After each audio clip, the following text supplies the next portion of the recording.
All right. Welcome back, everybody, to the Slice of Shonen Podcast, episode number 48. I am your host on the boat, Sailor. And, man, even though we don't have a whole lot of chapters, we still got a lot to talk about. And I have a lot of people to talk with. We have a whole crew for our Ensomble of Excellence this week. We have the Taco. We have the Zenith. We have the Ty. We have the me. Hey, how's it going? We have the Adam, aka Jigga. If you still haven't watched our collab video, I'm gonna fly out and beat you up. And then we have Silver. We have a whole group here. Like I said, a lot to talk about. We got One Piece, MHA, Chainsaw Man, and Hunter x Hunter. I think we're gonna have a even bigger week next week, or are we gonna have a smaller week? Is more stuff on break? It's the same size. Because Chainsaw Man, and we won't have Chainsaw Man and One Piece next week, but we're getting Black Clover and JJK back. Got you. Okay, so it evens out. Yeah. It's 4 chapters this week, 4 chapters next week. All right, cool. Yeah, I just know a lot of stuff went on break out of nowhere. Speaking of which, hopefully Tabata, author of Black Clover, hopefully he's okay. He's been going through a lot from what I've seen in author comments. And Black Clover went on like a sudden break. So hopefully him and his family are just okay. They'll be all right, because damn, they were going through it. But outside of that, is there any announcements you guys would like to make to the people? You want to talk about something? Bring anything up to their attention? I don't think I got anything on my books. Oh, JoJo anime, it's baller. There we go. Ooh, I gotta keep watching that. Did you finish it? Yeah, I finished it, and let me tell you this: that don't go crazy. I cried by the end. Oh fuck! All right, yeah, I gotta watch that. Legitimately, I had a couple tears, and when I rewatched it last night, I still cried again. I gotta finish that, John, bro. That shit is so good. Yeah, I still gotta get up to finish up part 2 of season 6, or season 6 of part 2. Yeah, Wait, literally. We get it. It's okay. But literally, Jigga, the only thing that I saw from part 3 was like, I logged on in the morning. I saw it had a new OP. I texted you. I celebrated, and then I went to work. That was it. Yeah, no, I gotta get to the rest of JoJo, but before that, I think I still gotta try to get through Cyberpunk, because I have not gotten to that yet, even though everyone else has. Yeah, you gotta get through that one, bro. That joint is hot. But anyway, enough of that for now. Let's get into actual chapters before we side talk into JoJo and more Cyberpunk and just a whole bunch of stuff. So first up on our list here is One Piece chapter 1069. Funny number. Fellas, how we feeling about this one? I mean, it was a very good chapter. Extravagant. I hated it. And getting I'm to kidding. see Lucci and Luffy square off was fun. Although I definitely will say I'm surprised to see Gear 5 back again so soon. So I guess I was wrong on that. But what can you do? Yeah, I don't know if any of us were really predicting. Oh, we were all wrong. Yeah. I didn't think you would use Gear 5. Did that just to I spite fucking Silver. predicted it. Literally Let it be no known. Last chapter, I said that he should go Gear 5. And I also said, though, that it should be like a Tom and Jerry fight, but that didn't really happen. But I predicted it. Let it be known that I was the smart man. I Good predicted job, it just like Ty. I predicted that. You were correct. He gets points this week. The viewers might not know this, but we have like a board with our names where we put little stars next to them whenever we get something right.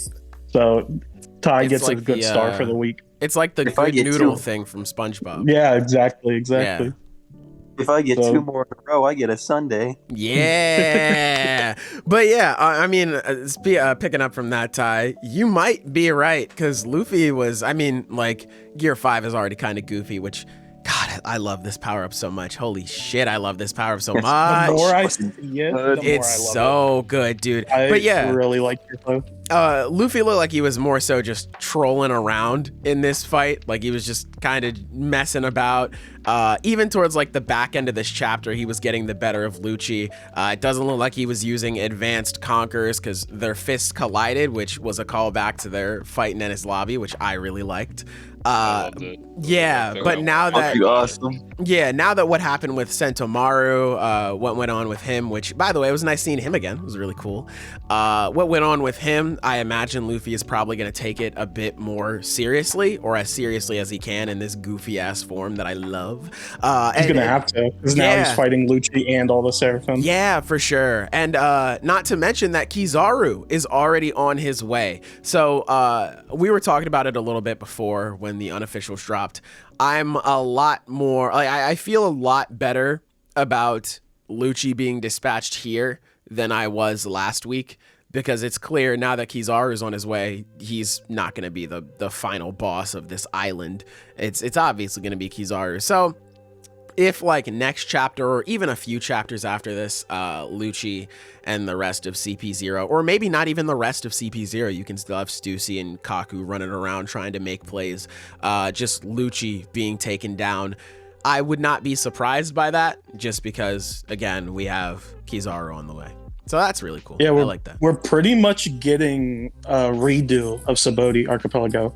Because the Straw Hats. So what ended up happening at Sabaody was, like, you know, Luffy punched the Celestial Dragon, then Kizaru showed up. So there was an admiral, there was all the pacifistas, and then Sentomaru was there, and Kuma showed up, and the Straw Hat, that was their biggest failure.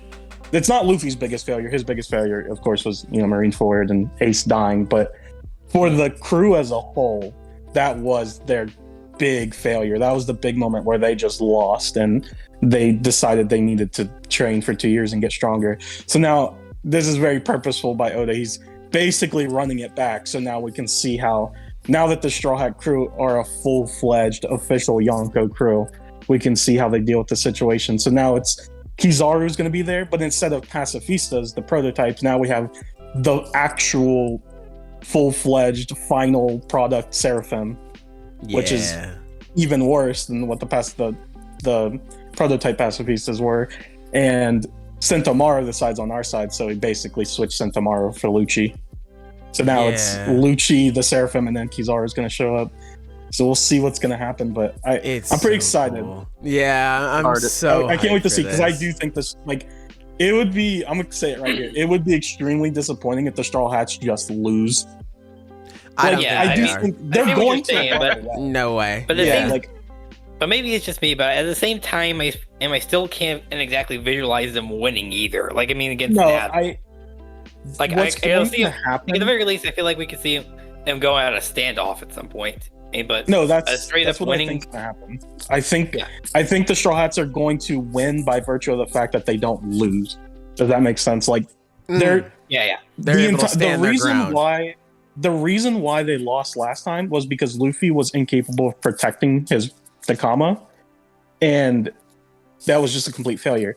This time, Luffy's strong enough; he can take on Kizaru, he can take on Rob Lucci, he can take on the Seraphim, and not to mention the crew's also strong enough; they can protect themselves too. So, I don't think they're not going to flat out just defeat. They're not going to, like, knock out Kizaru or knock out. They might knock out Lucci, but they're not just going to defeat them. They're going to get away. They're going to be able to protect everything they want to protect and escape. And that's going to count as a win.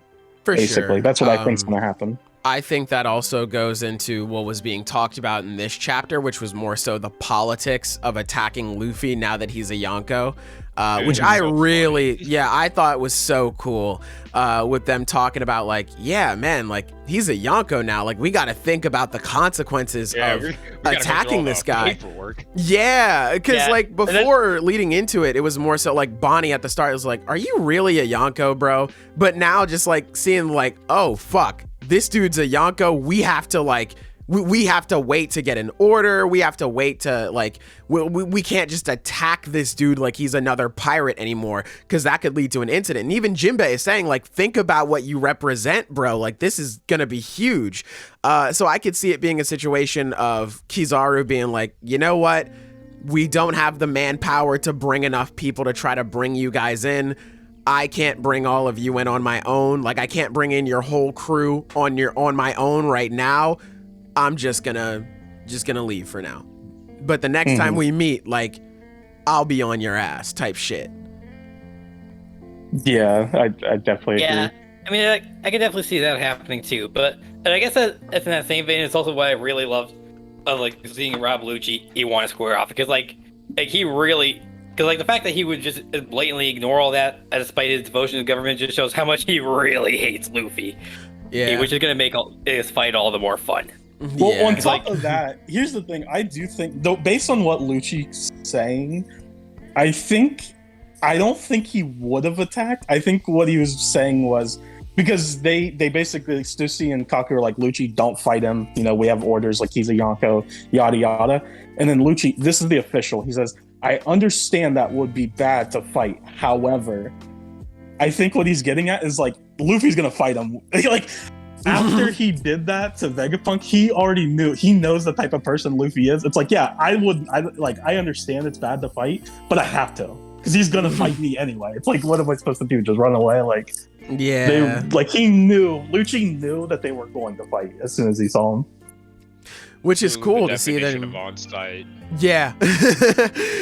Which is cool because it sort of leads into some other big reveals we got this chapter about devil fruits, one of them being zones, and then like awakening them, sort of like they kind of override who you are, or they like, what did it say? They take control over the user's personality. So it was cool to see Lucci still kind of make that decision. Granted, I don't think it was in like his Zoan form or anything like that, but it was cool to see Lucci still be like himself after transforming and all that. What do you guys think of Lucci's? After all, what do you guys think of Lucci's awakened form? Oh, it's sick. I think it's pretty cool. It's cool. Yeah, I think it looks really cool. It definitely caught me off guard because, like, I gotta say, out of all the ways this could have gone out, him having an awakened in form of his devil fruit was not what I thought of at all. Like, I mean, I feel like in hindsight it should have been obvious. Like, I mean, and for him to square off against Luffy properly, it would have to be an awakened versus an awakened. But I don't.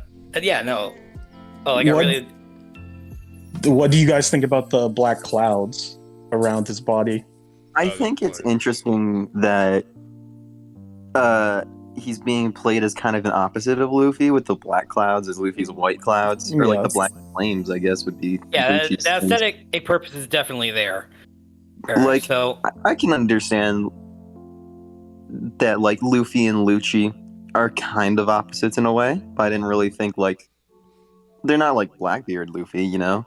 Yeah. So it's weird that he's getting this thing. I don't know. Maybe Blackbeard will take this devil fruit and become justice. Well, now that you said it has to happen. Yeah.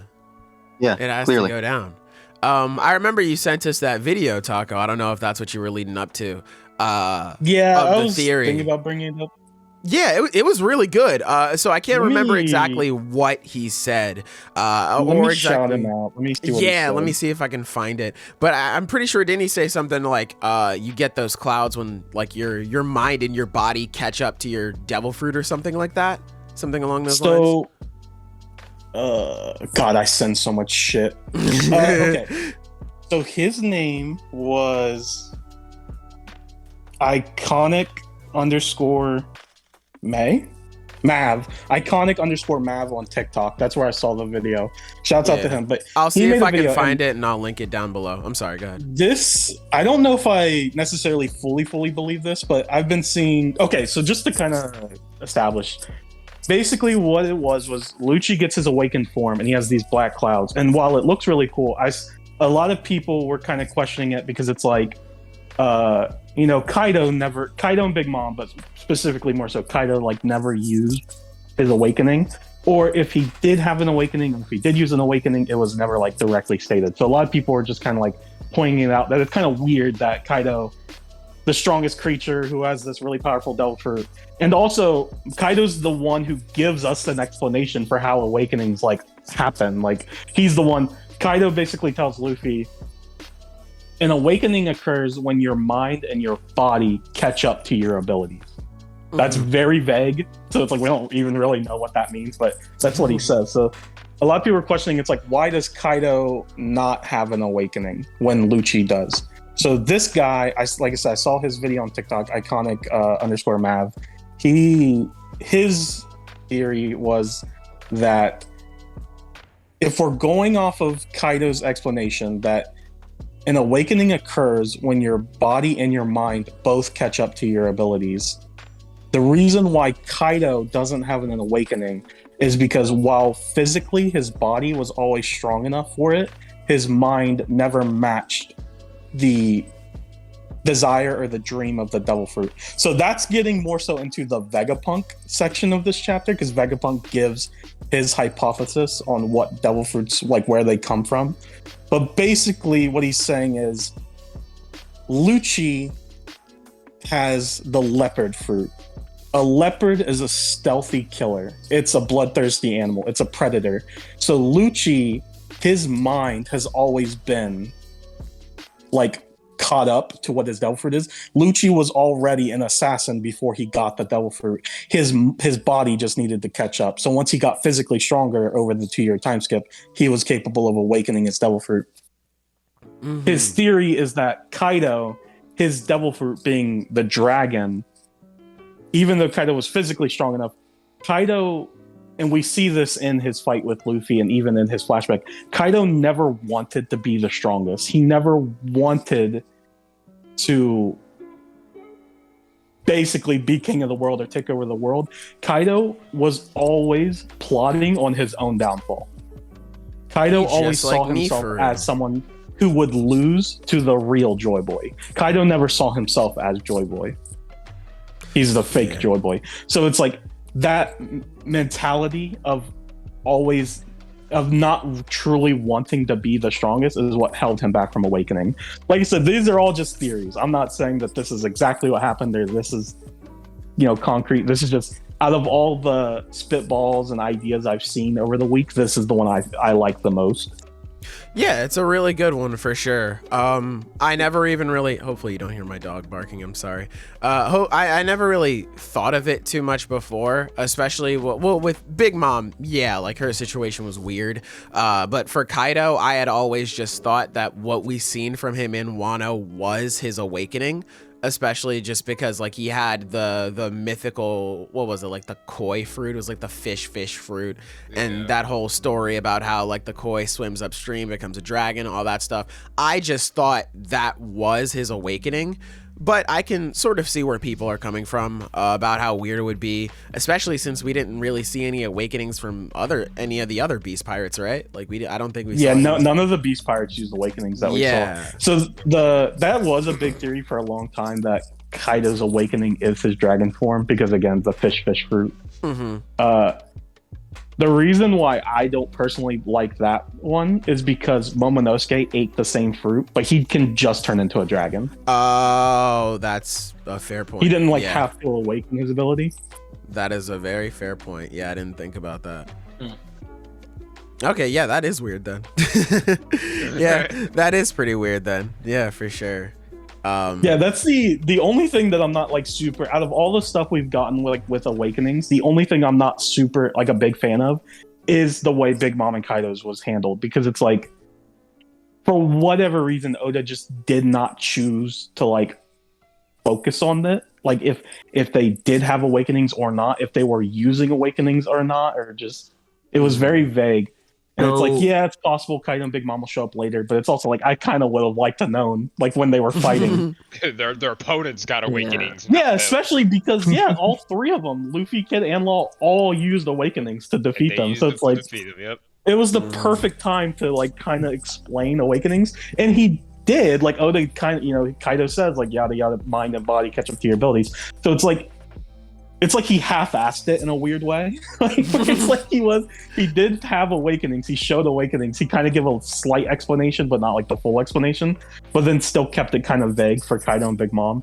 Even though they're Yonko, it's like, I don't know. That's out of everything I've seen with awakenings, that's the only thing I'm not a super big fan of. But everything else I love. I fucking love Lucci's awakening. I think it's sick. It looks so really the cool. whole thing with awakened Paramecias is they like affect their surroundings, kind of.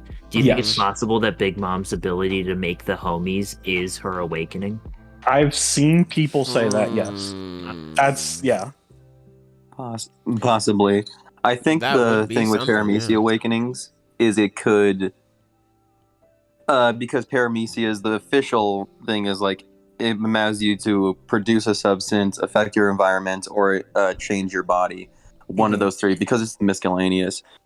So I imagine the awakening is actually not just affecting the surroundings, but just filling in one of the other niches, because say like the door fruit, that's already affecting the environment. That's true. So if the awakening could be something. It's just the awakening. Possibly, you just get it and it's maybe awakened. Damn. Doors. But then also there's like the quake fruit, which once again could also be an awakening. Okay, fair enough. Stuff like that. Your point.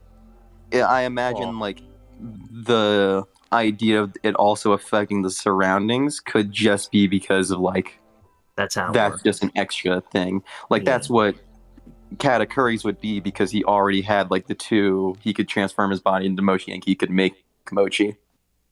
So it's it's hard to define. It's pretty loose, especially because like a good example would be Law's awakening, because Law's devil fruit is a devil fruit that affects the environment, because he creates a room and then he can control, whatever he wants inside the room. But as far as we haven't got a super in-depth explanation of how his awakening works, so this might be wrong. But what it appears as if the way his awakening works is Law's awakening basically allows him to use his room abilities without being inside a room. Yeah, I was just about to say that. And not even that, he can create rooms wherever he wants. Because normally the way it works is he says, room, and then he creates the room with his hand. So the room is always centered on him. He will always be the center point of the room, whatever room he creates. But what we've seen with his awakening is he can create rooms without him being inside the room.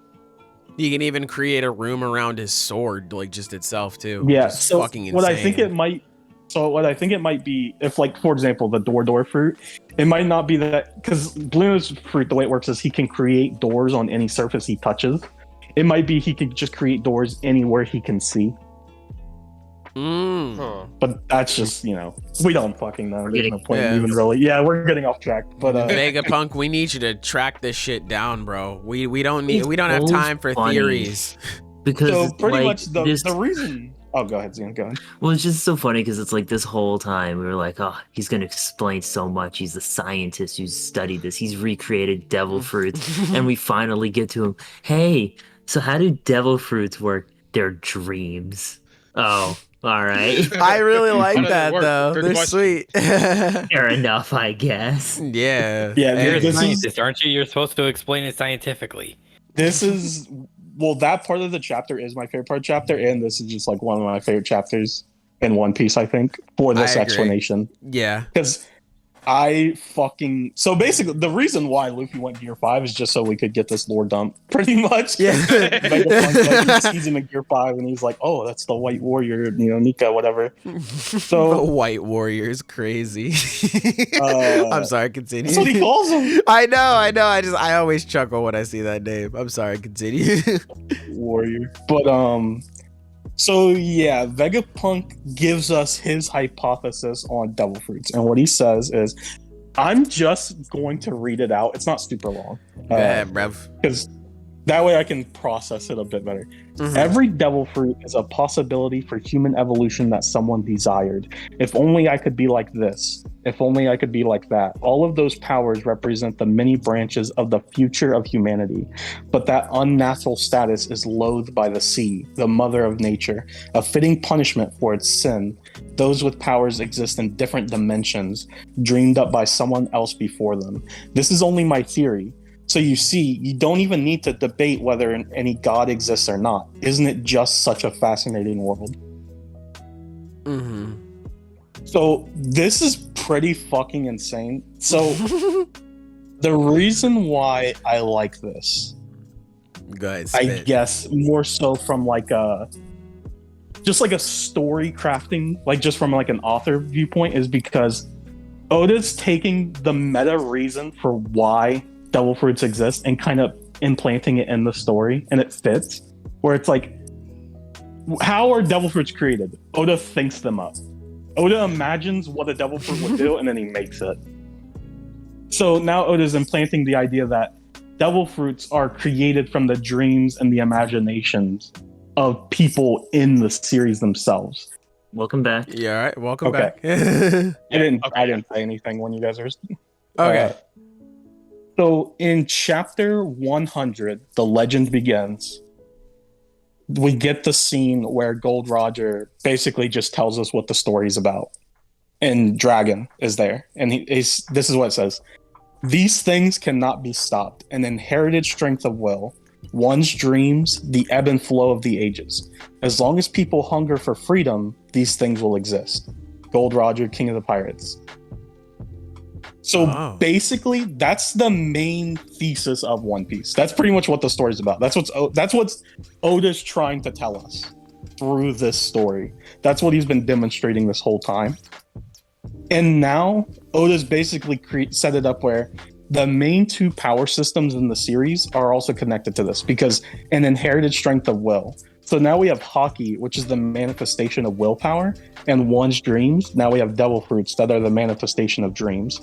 So through strength of will, through dreams, and through those dreams and the will being passed down through the ages, people will always seek freedom through Haki and Devil Fruits. That's basically really cool. You need Haki and a Devil Fruit. You need both to become powerful. You need a dream and the will to make it come true to change the world. That's really cool when you look at it that way. I didn't think about that. I more so looked at it for what it did, like, I guess on a more, like, on a smaller scale, because I was thinking about it in the sense of like, oh, I think it's really cool how Devil Fruits, they essentially come from people, and they also say so much about the person who wields it, you know? Like, there are plenty of examples, like Luffy with the Gomu Gomu no Mi, fucking Big Mom and her fruit, you know, fucking Kaido, whatever. Like, there are so many examples that you could think of. I just thought it was really cool that the power system became more personal in a way.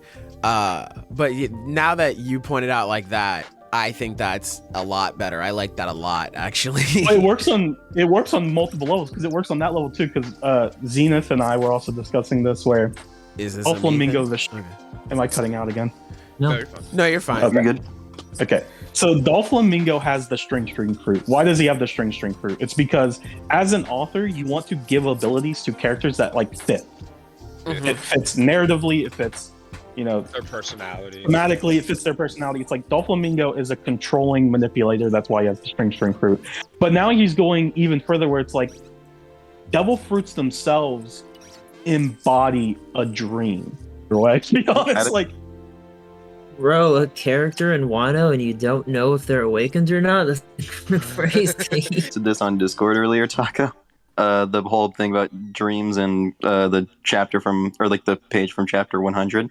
And I tried to go on it, and my Discord does this weird thing where sometimes whenever I open it, it brings me back to like something really old, like something from like a year or two ago, and it brought me back to the beginning of January where we all did the fucking Ace Luffy brother check-in.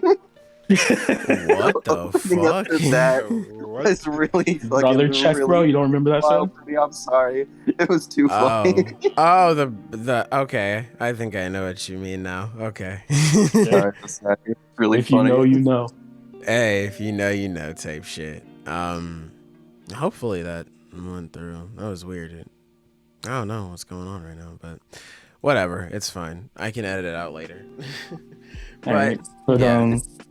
That was a really cool interpretation. I like it. I'm sorry, continue. So Zenith and I, we were also talking about this because Zenith and I have also, our theory, we've been a big proponent of Devil Fruits being more scientific than like magical. But here Vegapunk is giving a very like what's the right word? I guess magical, yeah, because what he's saying is like Devil Fruits are created from dreams and imagination. But so again, shout out to Arter. Can't do anything without Arter. But I've seen other people bring this up besides Arter. I also saw Ohara.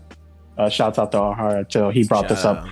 They both speak Japanese and they can read Japanese, and they I believe they also spoke with multiple native Japanese speakers. And if you look at the original Japanese for Vegapunk's like little hypothesis, it's not clear if he's being literal or not. But take this with a grain of salt. This is just their opinion. Feel free to disagree with them. If you want to think that he's being literal, that the devil fruits are just literally created from dreams and imagination, there's nothing to disprove that. But a lot of the Japanese speakers are leaning more towards him. It's not literal. They think that more than likely devil fruits they do have an actual, like, they are created by people, like, scientifically. It's just the dreams and the imagination is more of the metaphorical, where it's like, it's semantics, because it doesn't really change it either way. Whether or not people in a lab created devil fruits, or whether or not devil fruits are created just from dreams and imagination, they still embody the same thing. Yeah. They still embody people's dreams. Yeah. I think it would be way better if it was just like, hey, they come from people. Especially since, like, we're talking to the head scientist of the world right now, and if he don't know that they're being made in labs, then, like, who the fuck does? Yeah. Yeah. The dude was upset that the one of the most powerful devil fruits he made was pink, and it was just like, bro, that shit's a failure. He's like, so fuck, I don't man. know what's going on, bro. Why'd y'all let me cook? I messed up so bad. But yeah, I think just from the fact that, like, there are people, like, the world still yearns for freedom, and that's why Luffy's fruit exists, you know? Like, people are still hoping for the dawn. That goes back to That's my favorite line in the chapter. There's no need to think about whether or not a god exists. Because in this world, people can create their own gods, and then they exist. It's so fucking sweet, man. I much really rather prefer if it's just from people, because it's very subtle, but it says a lot about the world of One Piece. Also, I just like to think some people were just sitting sitting around one day and be like, man, wouldn't it be crazy? Like, what if I could wear you and then get stronger? I knew it. I was like, that's by far. Yeah, that's by far the best tweet I saw. Out of all the tweets I saw this week in reaction to the chapter, my favorite tweet was, "So you're telling me someone wanted to be a jacket?" Yeah, no, like, I'm just saying, I'm gonna keep it a buck. Like, if we had that conversation, and, like, y'all asked, I said, hey, wouldn't it be cool if I could wear you like a jacket? And I'd be like, bro, what the fuck? I ain't into that shit. Dude, I've literally... That is very much an us conversation. That is so much of an us conversation. We would have made the fruit. Yeah. I like to think what happened was the devil fruits are just like a manifestation of dreams, but it's very loose, kind of like a genie. So, like, there's just this guy who came home after a really rough day, and he put his jacket on the coat rack, and he just looked at it, and he's like, he sees it hanging there, he's like, God, I wish that was me. And then bam. I think Oda's gonna play it very loose. I think he's gonna, because here's the thing, he has the benefit of not having to, like, he can tiptoe the line because it's fiction anyway. So I think what he's going to do, this is just my theory, I think it's going to be scientific, that they're created scientifically, but also they are just magic. Like, it's going to be a type of science that's so advanced that it's like, it just doesn't even make sense, because based on Vegapunk, what we've seen already, Vegapunk has 6 clones of him that all embody his, like, different personality traits and his memories and everything. And York, like, also does all of the bodily functions. Like, she eats, sleeps, and shits for all of them. That is science. That's presented as an advanced form of science, but there is no such thing in real life. That's just magic. Yeah. So it's like, I think the devil fruits are going to be the same way. Yeah. Dude, absolute just true embodiment of what everyone aspires to be. Eat, sleep, shit, in Fortnite. There you go. It's literally gonna be like, okay, so how do devil fruits, I don't know, DNA or some shit? Yeah, it's gonna be like they take the dreams of people and then plant them in the fruit scientifically. It's like, I don't fucking know. It's gonna be something like that. I don't fucking know, man. God damn. Yeah. Crazy. As long as I get something on, like, why the fuck hockey works on devil fruit, that's all I want to know. I just want to know what the fucking deal with that is. That's all. Yeah, I know that I'm happy. Cool. But yeah, I think we'll get more. Maybe not right now, but I do think we'll. I think we'll get more lore dumps because it's like one of those things where we've consistently every chapter gotten a little bits of lore. So I think probably next chapter we'll probably keep getting it. At least until like Kizaru shows up. Because once Kizaru shows up, that's when shit's like really gonna that's up where just we all have to, like, action. leave. Yeah. For sure. That's gonna be a lot of fun. I'm sure once Vegapunk joins the Straw Hats too, he'll make another discovery and we'll learn more as well. So there's always that. There's only so much you can really learn cooped up on an island, even if you do take up like so much information. So that makes sense. But I'm ready to move on to the next chapter if you fellas are. Okay, one more thing I'd like to mention, because like we're talking about like how there's some guy out there who wished he could be a jacket. Let's talk about the guy who some guy out there wished he could be a giraffe. Bro, I feel like we got to giraffes are Giraffes are cool. Yeah. That's not that unrealistic. Giraffes are pretty fucking cool. Okay, I need you to understand this, Silver. Furries literally exist. That's true. This is the most realistic thing in the One Piece Damn, bro, what the fuck? You don't want to yiff around? Damn it, I didn't think of that. Okay, that's on me. Silver, I don't think you understand the raw power a giraffe contains. I once saw a video of a giraffe. This giraffe kicked a lion right in its fucking face and killed it in one hit. Just the lion just dropped. It's dead. One hit. God. The power of a giraffe. God. Have you ever seen The sheer power of a giraffe is unrivaled. Konopoga. You know what that means, right? We're gonna get a Kaku awakening now. Oh, you know how hard shit. Silver, do you know how like hard a horse kicks? Imagine that, but like 10 times bigger. Giraffes are just longer horses. We are fucking power scaling giraffes. I can't believe it. I was gonna say, I thought because Kaku's devil fruit, I believe, is the cow fruit model giraffe. I thought it was horse, but I'm pretty sure it's cow. It's cow fruit. It is. Yeah. I did not know that. That was Yeah. shouts out to y'all. Because like technically, giraffes are, I guess, part of like the cow family in a way. They're a big cow. They're a do big the same cow. They both cows got do, right? spots on their body. I guess I can Silver. believe it. Silver, have you ever seen two giraffes fight? They just like swing each other's necks at until one of them falls over. It's like the it's like the boys' locker room in middle school. All right? Oh my! They headbutt each other till one dies. Oh, I don't know what kind of middle school you my. went to, but okay, I get your points. The normal ones. Fucking idiot. I don't remember. What's- I hate to break it to what's you, the man. I next hate to break it to you, chapter? Ty, but I don't remember having any giraffe anyway, fights when I was in middle school. Bro, you missed other out. than that, Listen. I want to make another One Piece prediction before we move on, though. Okay. We're gonna meet the guy who makes the devil fruits, and he's either going to be the devil or his name is going to be Devil. And that's Okay. His name will be All right, Devil then. Fruit. Let's go. Devil D fruit.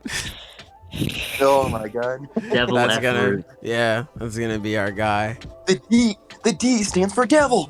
Yeah. Unironically, though.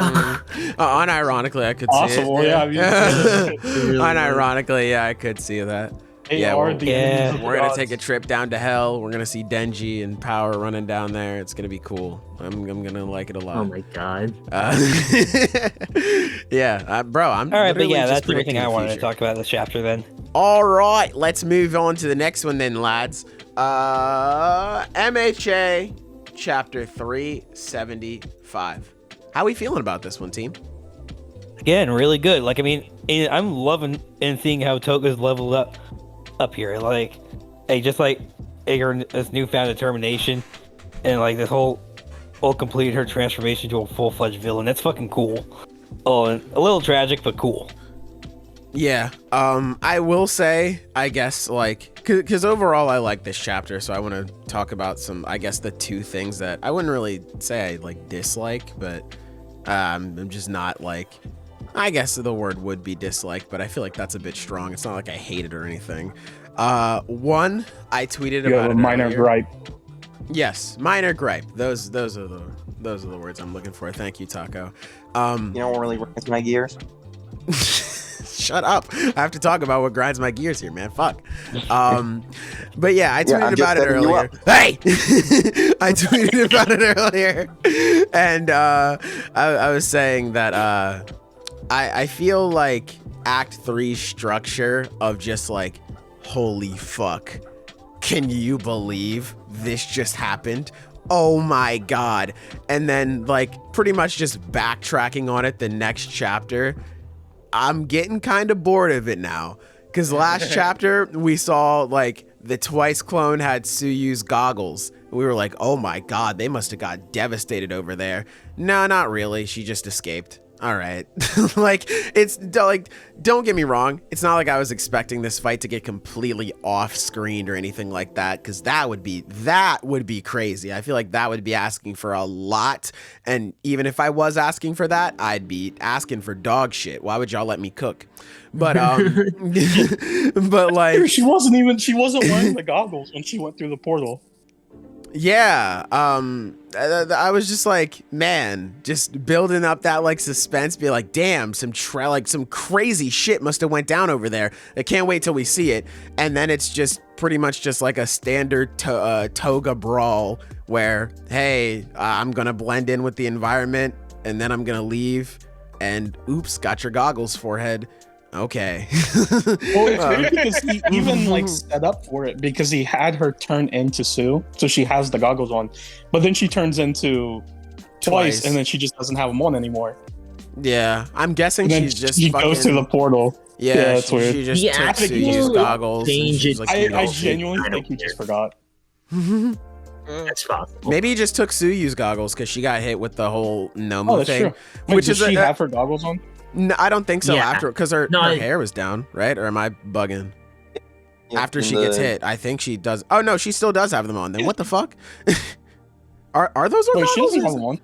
At the end of the chapter, no, she doesn't have goggles on. Okay. Yeah, no, she doesn't have goggles on. All right, cool. I thought they were. I was looking at page 7. Yeah, I was looking at page 7, and I thought her glove was her goggle. So that's why I was like, what? Like, but. Yeah, that's like again, minor gripe 1. Number 2, this whole like all for one made this vial that makes you attracts Nomus to you. Why? Yeah, that's like, so out of nowhere. Like, yeah, and it was a similar thing too. Genius, bro. It was a similar thing a few chapters ago where he was like, yes, I've placed a chip in Nana's hand that will awaken Shirakumo and make him feel evil. Ooh. All that did was give him the coordinates. That's the only thing that chip did. No, I thought it was he awakened and he awakened, but that was because of Spinner's efforts. All the chip did was basically it's implied, but the chapter basically said is like, this is for when he wakes up, so that he knows what's going on. It was something like that, the exact line. But okay, I gotta swear it was the evil thing. I don't care to check. If Shirakumo wakes up, he just doesn't know where the fuck everything is or what's happening. Yeah, which is fair. I just, it's the small things that just like, man, I get it. All for One is like a master planner, but like it can't just be this instead. Like it can't like Tsuyu being like, oh no, or Toga being like, I've prepared a vial from All for One and blah blah blah. Like it couldn't have just been Toga being like, yeah, I prepared a fake vial and that one like, I don't know, makes you loopy for a few minutes or something, like anything. But instead it's like, yes, All for One prepared this very specific thing for this very specific situation. Again, I get it. He's the genius. Maybe it's just I agree. Tired of All for One. Just out of nowhere. I agree. Like this moment's weird.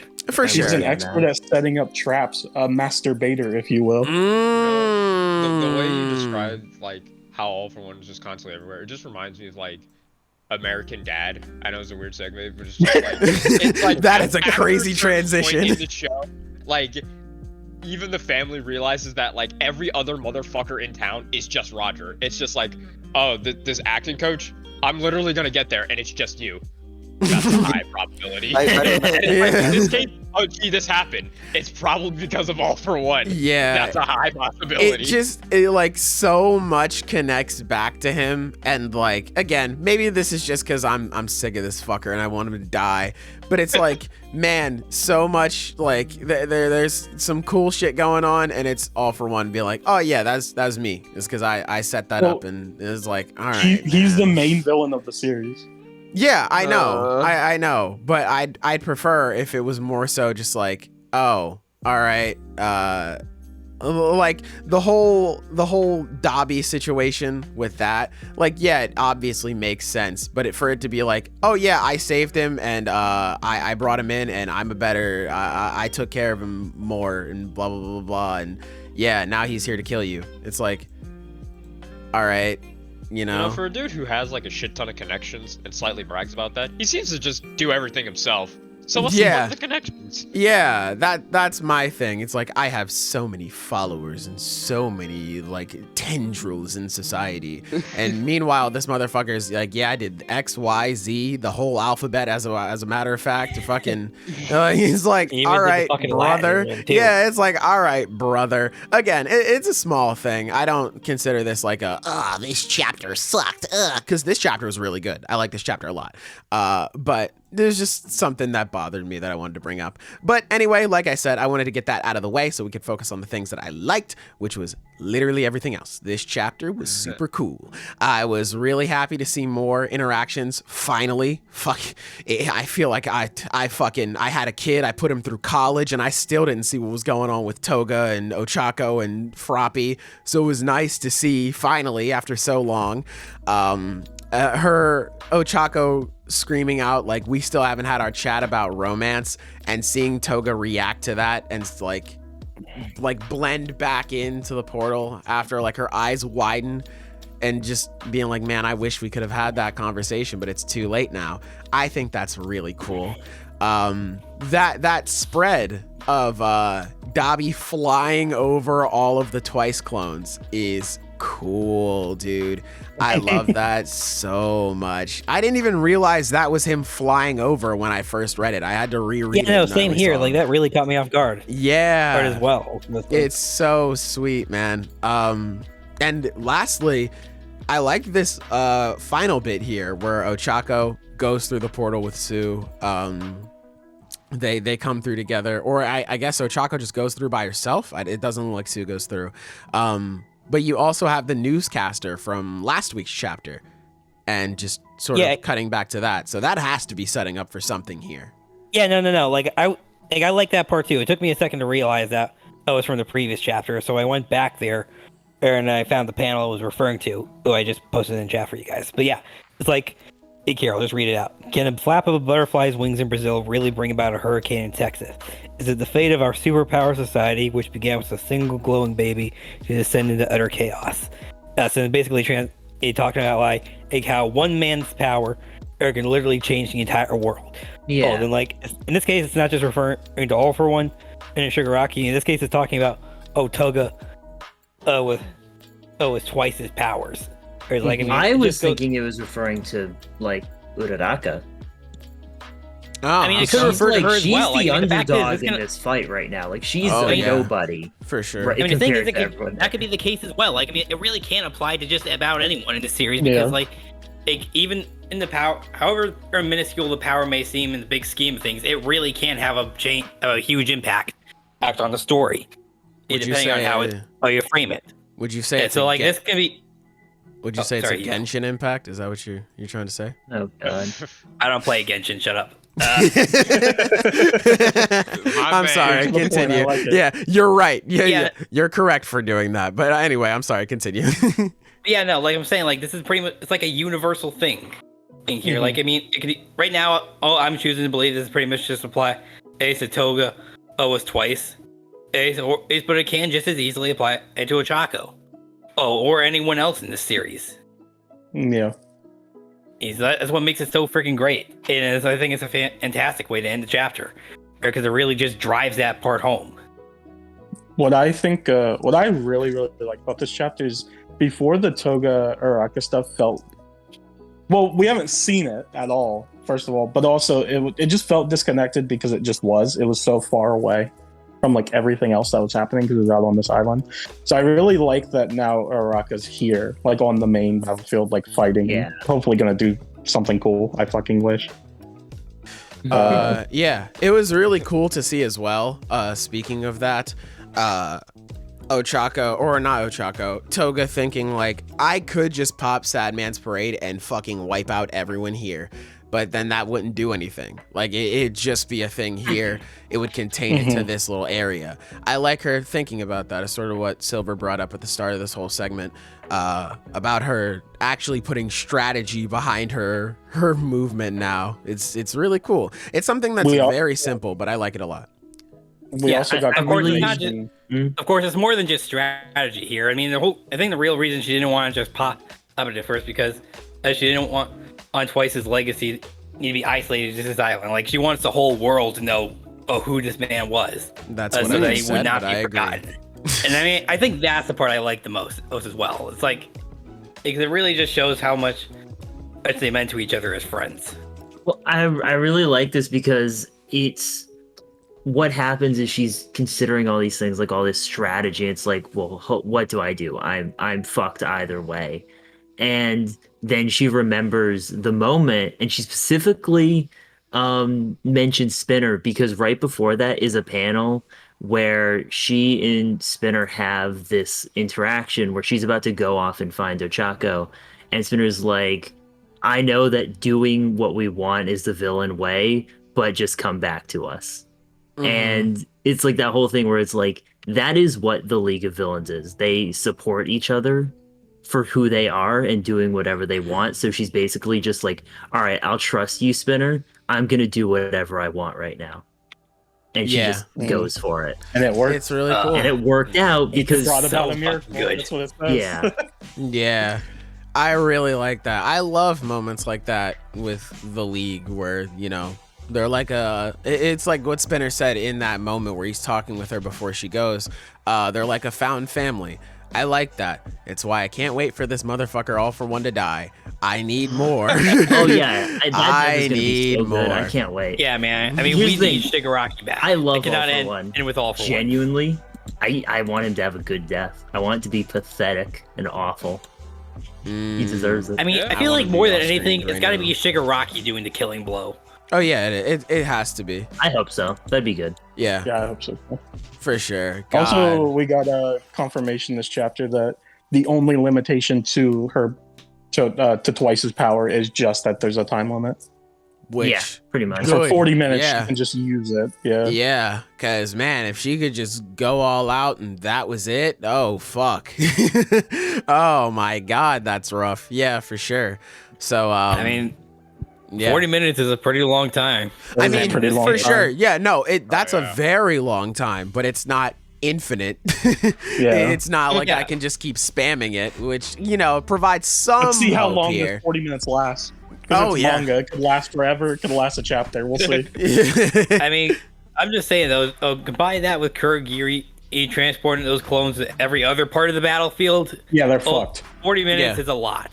Yeah, no. They need to survive for the next 40 minutes to have a chance to win.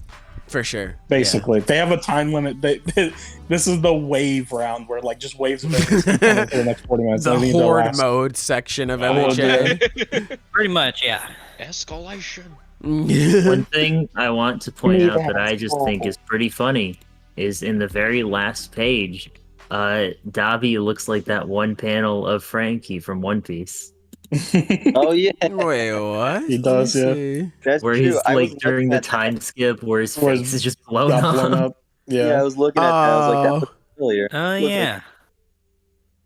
Yeah, I guess that is all. That's it. That is very true. Yeah. I forgot there was I almost forgot there was another page after that just because I every time I see to be continued, I'm like, all right, end of chapter. I was like, all I saw was Ochaco and Froppy. I'm like, where the hell is Dabi? But yeah, that makes sense. He definitely does. It's weird because like on the Shonen Jump app, whenever you do the slide, sometimes like if you're reading an old series, you'll slide past it to be continued, and you'll see like the cover page for like the next chapter. Like that just sometimes happen, like an accidental fuck up. Oh wow! Every time I see like this, like to be continued, and there's another chapter after it, I'm like, what the fuck? Are we getting a glimpse of next week? No. Yeah, no. It's weird. It feels oddly out of place. I feel like page 14 should be page 15, but it's like not. Like it's got the to be continued at the bottom of page 14. So like that appears to be the last page, and then you go further and it's like, oh wait, there's one more. It's really weird. Yeah, I thought it was weird too. So, but I mean, what can you do? Oh well, such is life. But yeah, overall, I thought this chapter was a lot of fun. I liked this one. It was really good. I liked it a lot. Before we move on, villain shit always goes hard. That's just how it is. Oh hell yeah! What were you saying, Tom? Earlier, you said like on chapter 7, you thought that thing on Asui's head was her goggles. Oh, on page 7, yeah. That's totally her goggles. No, Dude, but that looks like her. Toga turned into Tsuyu in that panel. Oh yeah. So because she's holding the actual Tsuyu that just got injured. No. That's what I mean. The actual Tsuyu at the bond, she actually has her goggles on because you can see. Yeah, that actually is like a bolt. Okay. That pattern is like the same pattern on her goggles, and if you look at the back of her head, like that's not a finger. That's definitely like a band. No, I'm pretty sure the back of her head. That's Toga. It's a band, but it's also Toga's. Well, it's also it's both. Yeah. You can definitely see yeah. Okay. All right, I get what you're saying. What you mean. But a little hard to tell. It's hard to tell. I see what you're saying now. Because if you look at the side of Froppy's goggles, like Toga Froppy, like the side of her goggles are the same as Tsuyu's, obviously, because clone. Okay. But all right, I see what you mean now. Okay. What I'm just saying is like, you were right. Those were her goggles. Let's go. I'm right again, baby. My streak continues. I like a gold star to the board. Woo! I like character design. I like noticing these things. Anyway. Oh, hell yeah. All right. We ready to move on to the next chapter, fellas? Let's do it. I am. So next up we have Chainsaw God Man. damn, nigga. All right, I guess you're the host now.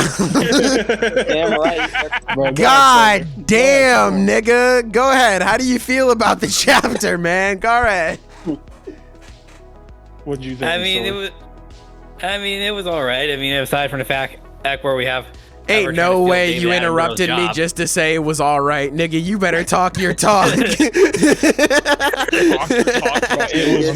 Chapter did. I was actually trying to. I was just trying to lead up to a joke here. Was trying to steal David Attenborough's job. Bro, go ahead. Oh. Say it again. No, I already said it. Like it's too late now. Oh. You interrupted me for nothing. I'm trying to let you cook, bro. Cook. The food's burnt, man. The host's line just says the chapter's all right, doesn't elaborate. Let's fucking go. That's so based, yeah. Power move. Oh my god. Dude, this chapter's like one of my favorite Chainsaw Man chapters just for how fucking funny it was. Dude, this chapter's hilarious, yeah. Every chapter has had like good memes like come out, but the memes for this week had me dying, like actually laughing, dude. Bro. They were so good. The fucking when I logged onto Twitter and looked at this chapter and people were saying like, bro, Asa has to have negative Riz, I was crying. Dude, Asa I've said this before. I think it's more true now than ever. She's the biggest fucking loser, dude. Oh my god. She's so fucking lame. She is fucking lame, dude. I swear. Before, but it's just like, God, you know you're lame when a fucking demon from hell just straight up tells you like, bro, that shit was boring. Please do something. Bro, yeah. You are fumbling this. If Fujimoto wanted to let us know that she has no friends and she gets bullied, he could have just shown us this chapter. Like,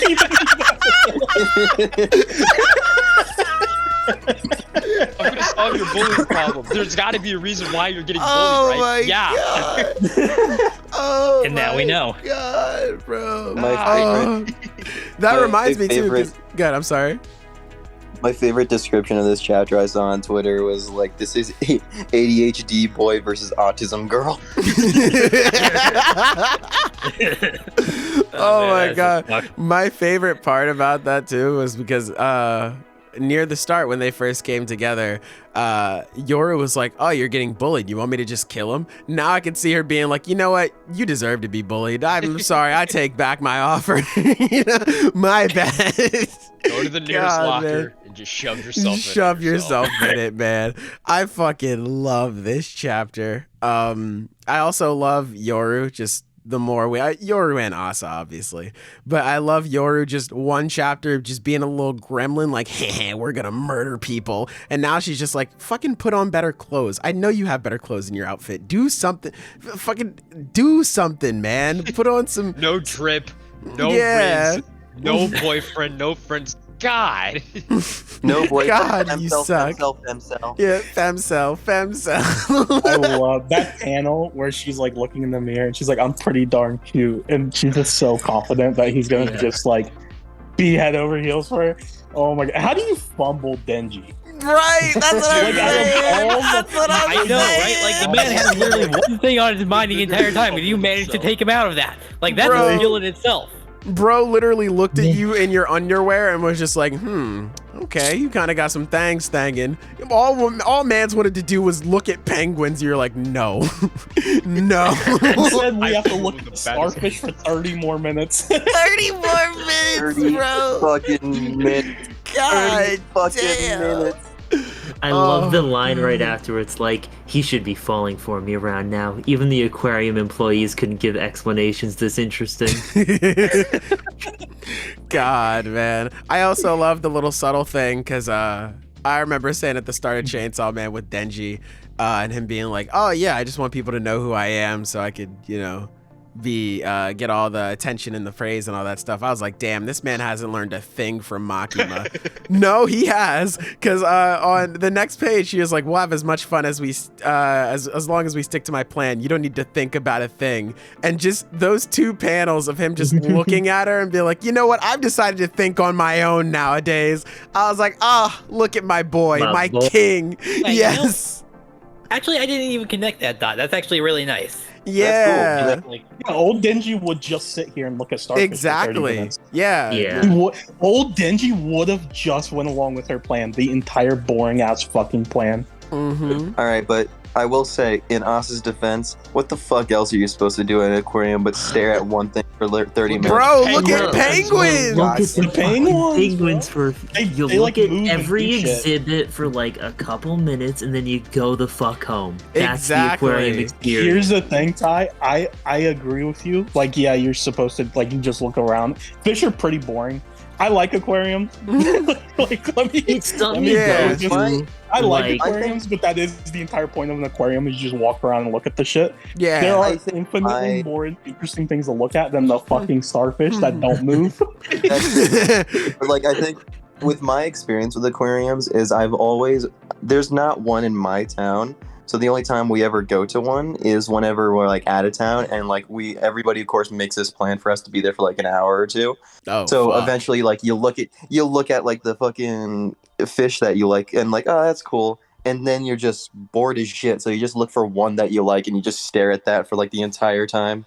I remember I went to one in fucking Epcot Disney World, and it was cool, but like we didn't have any other plans. We didn't. Until like an hour later, and I just had to sit there and stare at a fucking manatee or something for a while. I'm like, all right, just you and me, buddy. And my favorite part's when you like go through the tunnel where it's you're under the water and there's like the shark swimming. Yeah, like the shark. Those are cool. I was about to say, all my experiences in aquariums have just been, all right, we walk in, we take a little picture at the entrance, we do a lap, and then we leave. That's about it. Yeah. You know, this chapter probably I've always been with people like Asa who are like, no, we still gotta be here for another 30 minutes. I'm like, there's just nothing else to do. I've seen the fish. This chapter probably has to like remind me that this is how the hero of the JoJo's Bizarre Adventure had to have gotten married, because this is what Jotaro does for a fucking living. Oh my god, yeah. Remember, he's a marine biologist. Oh this had to have been how he got his wife. My it would have been amazing. Hey, my man had plus 10 Riz though. Asa got that negative Riz. Yeah, I mean, That is true. Like, I mean, this man, he was pulling weight before the series started, so yeah. So we know that. Later today, I want to remind me to draw Asa and Jotaro having fun talking about fish because I want to draw that now. Oh my gosh, yeah. That'd be great. I'll be sure to send you a note. Yeah, that'd be great. I gotta do that shit when I get home from work. I even we were right about the Famine Devil. Yeah, I was just about to say we all get a gold star. Yeah. I'm so proud of us for not Group gold jumping star on the hype train of the Death Devil. Like, let's go. Yeah. Good job. I really like that she's called Fammy. I really like that a lot. Funny. It's so cute. Yeah, call me Fammy. I love that. Also, I really like her design. I think she looks cool with like the it's earrings. It's grown on her, me a like, lot. speckles. Yeah, like the panel where she on page 14 where she's saying I'm War Devil's big sister, the Famine Devil. I was like, okay, yeah, this is kind of cool. It took me a little bit to like really like it. It's not like I hated it before or anything. I just thought it was fine, but now it's really grown on me. I like her a lot. Also, an interesting thing, Yoru reacted to that. She was like, not good. Asa, don't listen to that. So I don't know if this will be a case of like, I don't know if this is a situation just because Fammy like said like, hey, I'm the Famine Devil, and then Yoru was like, oh god, or if it's a situation where like she could sort of tell after a little bit. But I remember because I brought up not too long ago what might happen if Yoru ran into Nayuta. And I don't know if she'll like know who that is off rip or if it'll take a little bit. Probably not. Yeah, because I remember we brought up the first time, like, hey, she didn't really know who this was initially. So I don't know if that'll still be the case or whatever, but I just thought that was interesting to bring up. Also, we're getting the rematch with the Eternity Devil, it seems like. So now it's sick. Let me tell you something. Another rematch in the part 2 Chainsaw the Man. Eternity Devil is a braver soul than I, because after that nigga got his ass whooped for days and was like, yeah, I'll fight him again. Bro, no way. Wanted to die at the end. Literally was just like, all right, bro, you got it. Kill me. Like, damn. Yeah, I've been thinking about that, though. I don't think it's going to go the same way as it did last time, though. Because, like, for starter, or the idea, right, like, if I were the Eternity Devil, I would not be looking to square up with this man again. And so I think this time he's going to make it a point to stay hidden. Especially if it's going to be the Famine Devil calling the shots this time around. So, like, I mean, I think his only job is just to make it that they stay there until Asa does her thing. And so, like, I mean, I don't think he's going to be dumb enough to try to show himself off and give him an out. I think it's interesting that it's like, so just to point out, it's not confirmed that this is the Eternity Devil's power. We're assuming so, and Denji himself assumes so. So let's just run with that. Let's just say like, okay, this is the Eternity Devil. But what's interesting is the Famine Devil appears to be able to control the Eternity Devil's powers because when she snaps or like whatever she does, she basically activates it. As soon as she like disappears, the Eternity Devil's power activates. And on top of that, the Eternity Devil doesn't have anything to do with the Famine Devil, just surface level wise. But it's interesting that the Famine Devil says she's basically, any human should be capable of abandoning their morality when they're starving.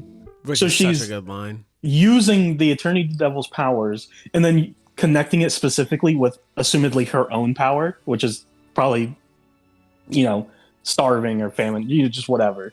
I really like that. I think that's cool. Yeah, it's interesting because we've literally been in this situation before and we saw who broke morally from that. The only person who didn't was Aki. He's the only one who didn't give up until the very end.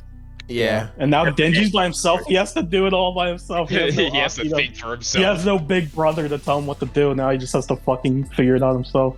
Yeah. Thank God, Asa's no help. So, like, oh my God, yeah. If anything, that's a net negative because this has to be the time where, this has to be the time where she figures out, like, oh fuck, this is Chainsaw Man. So yeah, that's gonna be something. Though, I am kind of. Oh, sorry. No, you're fine. I was done.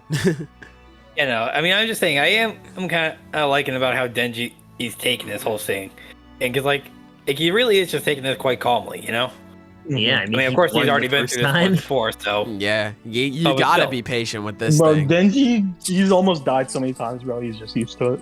I love Denji. Yeah. God, he's so think- cool. He's so dumb. I think it should be interesting to bring up the theory. I think one of us brought up earlier, but like the idea that the Famine Devil's power may be like feeding somebody a piece of another person's flesh, and then you get their power. Like, because we got that phony Chainsaw Man in those couple. Fake Saw Man. Yeah. This might not be the Eternity Devil. It might be somebody that ate a piece of flesh from the Eternity Devil and now is controlled by the Famine Devil. Yeah, it's possible. That's my theory. One thing They were starving and they took anything to eat, and there we go. Mm-hmm. I mean, it could be the Famine Devil herself that ate the piece. That's possible. Maybe. Yeah. It's all of it. Oh no, not yet. That'd be. Oh, I don't know. What's interesting is like this. What we're seeing in the last panel is different from the first time we saw the Eternity Devil's power work, and like because it's just an endless passageway, you know. But then again, it might just be because of the kind of building they're in. With like, I think it was a hotel last time. Yeah, whenever they would walk up the steps or down the steps, they would just come back to the same Or whenever floor. they go through a door or a window, it just repeats itself. But there's nothing like that here, so maybe that doesn't apply here. Maybe this is just the same power, but because I think that's more of a Fujimoto thing where he's like, I have to. He put them in an aquarium, so it's like, well, now it's just one long hallway. What happens if you go into the water? Does it just extend? You might see that. Oh God, yeah. Maybe. Oh yeah, What's there's really more in cool. the tents, right? Oh yeah. What? No. Oh I no, see there's the starfish. There, starfish. fucking eat the I starfish. see the starfish. Yeah, eat the starfish. Kono If I they thought can that get to was them, gonna be that that glass easy. is real tough. You could eat a starfish. It probably wouldn't be like What would too happen good, but if they break Yeah. through the glass and it's infinity out there? That means the place will flood because there's infinite water. oh, that's a bad idea. Oh, that's Oh. what's gonna happen. You're fucking right. I guarantee that's what happens. Oh, that's very true. Yeah. One thing that I think is really cool though is Yoshida is watching Denji. Like we don't see him in this chapter, but you know, we can assume he's been watching him. And they're in an aquarium and he has the squid devil. Let's Or go. the Oh, octopus. yeah. I thought it was the octopus Something like- devil. It is the octopus. I got mixed up. All right. Bro, same shit, bro. Same shit. Wow. Yeah, he is the octopus devil, so it's like, I don't know, aquarium, That octopus, nigga about yada to yada. cook, bro. make He about to connection. cook. He about to be in his element. Yeah, that's just gonna be lit. It was I didn't such a even good think about chapter, that. dude. I love this chapter so much. Yeah, It was so funny. I God, love making fun of it. Asa's such a Yeah, fucking I love making dork. fun of Asa. Fucking That hilarious. too. You and everybody else in this fucking story. It's like, yeah, Asa Right sucks. on herself, What man. else are you supposed to She do? didn't want it. She didn't want to be made fun of. She should have been such a fucking nerd. Ain't It's that funny. the fucking truth? That's for true. That I'm is. sorry. It's really funny that if you go from Viz from pages 4 to 5 to pages 6 and 7, it's literally exactly the same layout with minor differences. Yeah, like one of them, Denji has like a sweat drop, the other one he doesn't. Yeah. God, man. Goated series for real. But that's everything I have to say about this one. I mean, don't yeah, wanna no, talk it's just a good chapter. Yeah, I don't want to talk Yeah. too long about this like fucking Asa did. So Yeah. I am ready to move on. Let's talk about our final chapter, boys. Hunter x Hunter, chapter Hunter. 398. How we feeling about this one? I like Henrik, I think is how we're Henrik, choosing to yeah. say his name. I Henrik, just yeah. like Yeah, I him think- so much. He's so cool. Yeah. He's Yeah, really, I he's like one of him my too. favorite new characters in this arc. Yeah. He's really cool. I'm Yeah. disappointed that the flashback is over. Maybe we'll go back to it later, but as of right now, let's just assume that it's just done. Yeah, 'Cause I did want technically to we did see them form. You know what I It is mean? what It's it like we is. did see how they became the Phantom Troupe, so it's possible that the flashback is just over. But I can't be that upset because I just really like this chapter. It would be a different thing if like, you know, it's like I wanted the flashback to go on and then the chapter after wasn't that good, but I really like this chapter. I feel like this is like what Togashi does really well, where it's just a bunch of bullshit, but it's like I really like it. Where it's Yeah. like, well, the portal could be this type of portal, or it could be this type of portal, and it could be in this wall, or this wall, or this wall. And it could be in the door, or it activates when you walk Behind in. There might be a door limited one. number to it. It's just like it's so funny because it takes itself so ultra seriously, where it's like I don't know. I just really like it, bro. Yeah, It's one of those things where other people might think it's really boring, but I find it really entertaining. I feel that. Yeah, no, like I mean, it was definitely wordy, but not so bad as previous chapters. There's like it still managed to get like the point across. Yeah, without dragging it's it down. really fun seeing characters like figure out nin abilities. Yeah.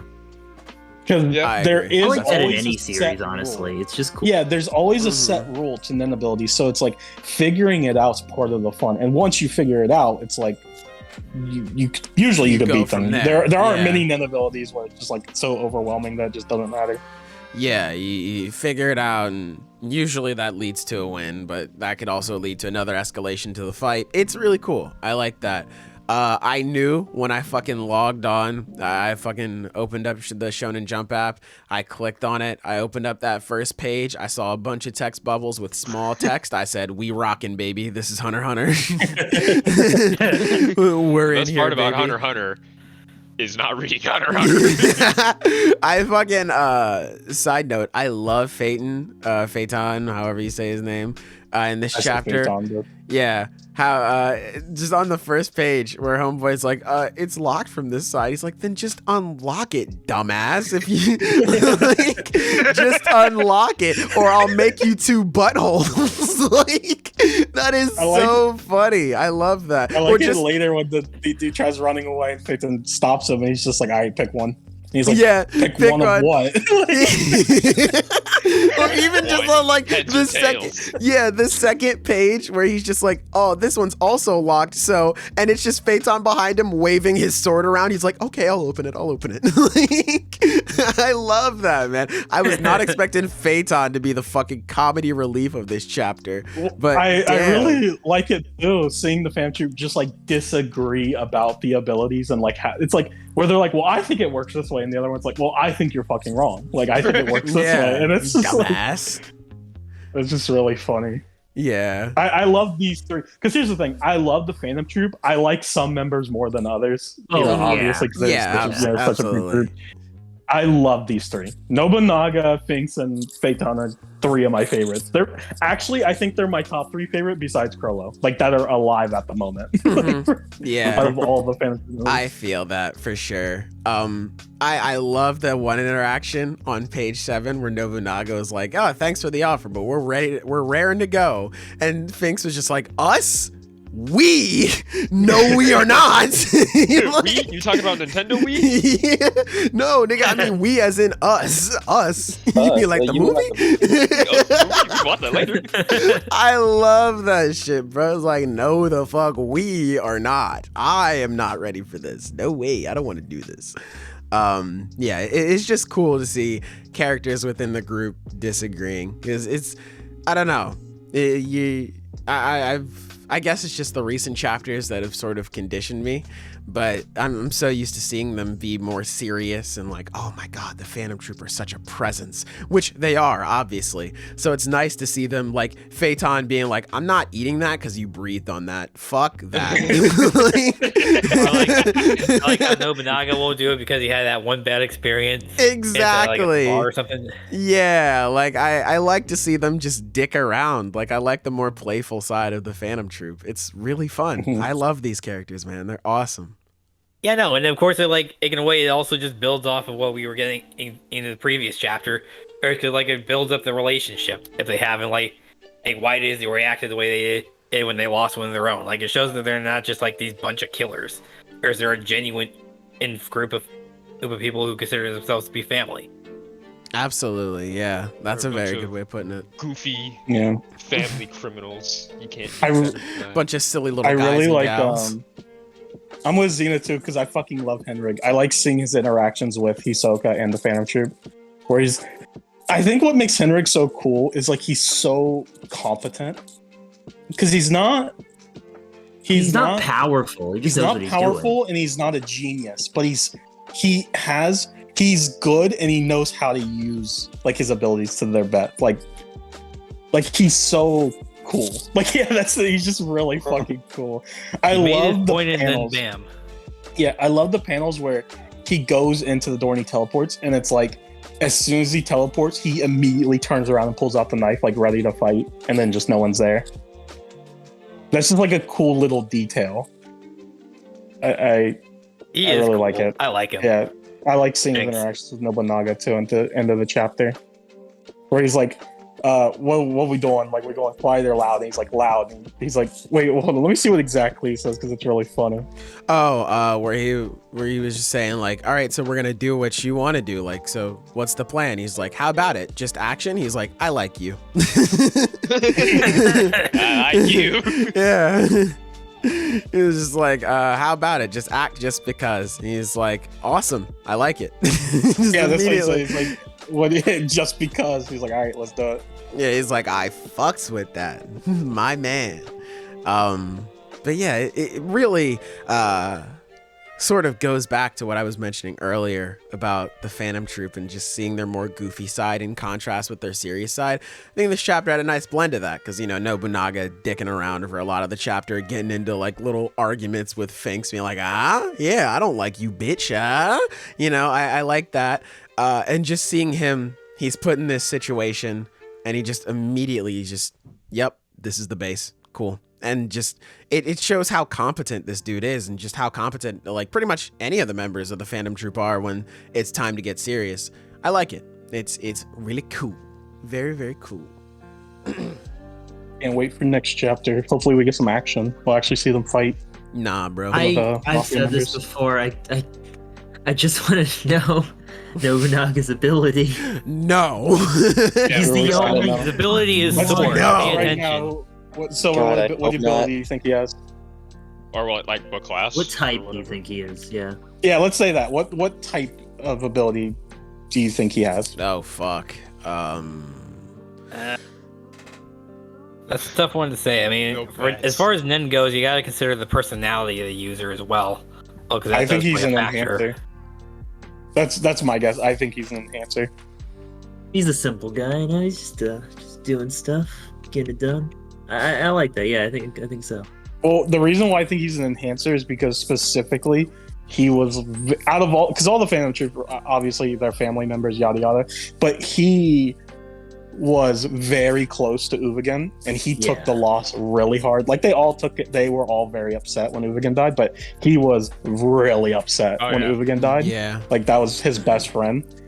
So I think it makes sense that, you know, Uvagen was an enhancer. They have similar personalities. I could see him being an enhancer too.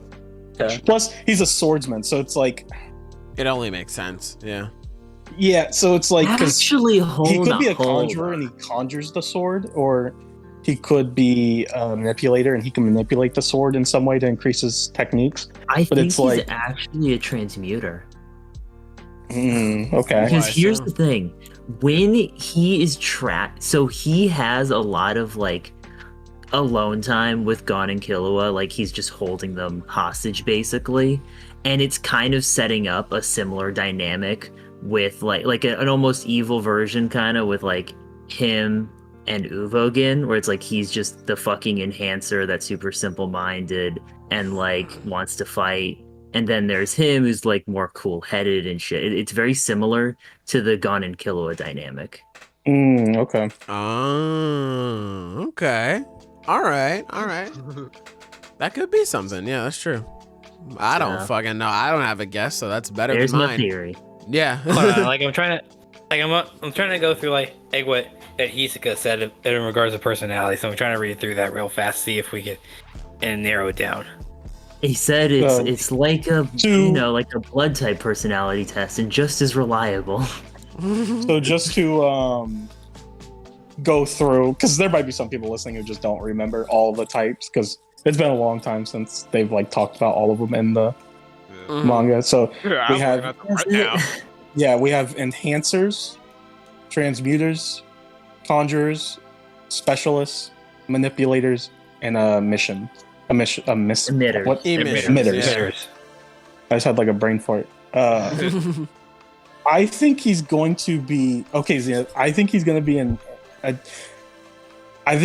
enhancer or a transmuter. I agree with you, but the thing is they're next to each other on the chart, so they are close. Like he might be able to use both enhancer and transmuter abilities. Very true. Okay. I would say enhancer or emitter are probably the best bets. I'd say specialist. What's the problem? Yeah, he's cool. Enhancer or emitter is for Trucity, probably the better answer for that one. But hopefully, we'll see. I'm kind of hoping on emitter because like I could picture him doing someone with a sword where like you want him to fucking Getsugatensho basically. I mean, that would be sick. That would be pretty cool. I cannot cap. That would be pretty sick. But yeah, I do not know what Nen type he's gonna be, and hopefully we get it soon because that would be pretty cool.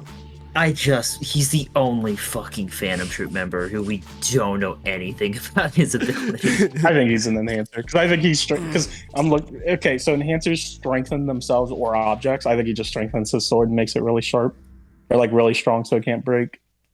He can pretty much cut through anything. That's why when he tries to cut the wall, it doesn't cut because it's protected by the barrier or whatever. But it's like that is just something that Nen users can do. Like it had like that's a part of the training when they're on Greed Island was both Gon and Killer were doing like the digging training where they were both strengthening their shovel. It's like you don't have to be an enhancer for that. That's also very true. Fair. But also we have seen him fight like a little bit and he just does that. He just does sword stuff. I know, so man. I fucking know, man. Like I agree with you, but also it's like we don't like he doesn't do anything else. So yeah. Maybe it's just a better version than what other Nen. Yeah, he'd be an enhancer. So it would be stronger than just what another person could do. And maybe it's like in between, and he enhances the sharpness of his sword by sharpening his aura, and it's like kind of transmuter, kind of enhancement. Like, that's kind of like a wind chakra from Naruto. Yeah, damn. Asuma does with his. My connection shitted itself for a moment. I kind of missed a lot of what happened here. Oh, we're still just talking about fucking no Onage's ability. Yeah. Like what we think. Did you hear what I was talking about? No, we heard you say that you wanted to be an emitter, and then you cut out. So I was like, "Oh, so you want him to get to Getensho, basically?" Okay, yeah, that's exactly what I said. The answer was the reads. Yeah. Damn. That's just how it is sometimes. That's all like I got. That I guess. It was a good chapter. Yeah, no, it was good. Very good chapter. All right, fellas. I think I'm ready to close out here. Same here. It's a very good week. Like we brought up at the start of the pod, we have 4 chapters next week. I know JJK is coming back. I know One Piece is on break. Next week we have MHA, JJK. Black Clover, JJK, and Hunter. Hunter. Yeah. Okay, yeah. Because I was no One Piece and no Chainsaw Man. Yeah. Damn. I miss double Chainsaw Man days, but you know, it is what it is. But yeah, hopefully you come back next week. You listen to us talk about all this stuff. What's up? Next week we get I don't know if it comes out the same day the chapter comes out, but it's like 5 days or 6 days from now. We should be getting the first full trailer for the Black Clover movie, and I even think it'll like reveal like the song, like the original song for the movie and all that stuff too. So, cool. I forgot about that. Because Jump Fest is coming up pretty soon. I don't know what week, because I think it's on a weekend. I don't know what weekend exactly Jump Fest happens, but expect a lot of news and cool shit to happen that weekend. Hell I'm pretty sure the weekend Jump Fest happens is the weekend that the entire magazine's on break, so we won't get any chapters that week. Yeah. So what we could always. Actually, I was kind of. We'll talk about it after the podcast. Okay. I don't want to say anything on that. We'll keep it in the kitchen for now. Yeah, we'll keep it in the kitchen for now, and we'll cook if we cook. You know what I'm saying? Let us do our thing. But for now, ladies and gentlemen, I'm ready to head out. Fellas, is there anything else you'd like to say to the people before we leave? Nope. I've covered all my bases. All right, then. I guess we are out of here. Thank you so much for listening. Comment down below what your favorite chapter was and all that other good stuff. Tell us we were right about the Famine Devil and how great we are. Tell me I was right about Gear 5. Do that too. Yes, do that too. Like the stream. Check out all the links down below. Check out Iconic Mav. I know we mentioned him earlier, so check him out as well on TikTok. And that's about it. Though. I don't know if it's the same. It'll probably be linked with the TikTok. But that's about it. Okay, bye.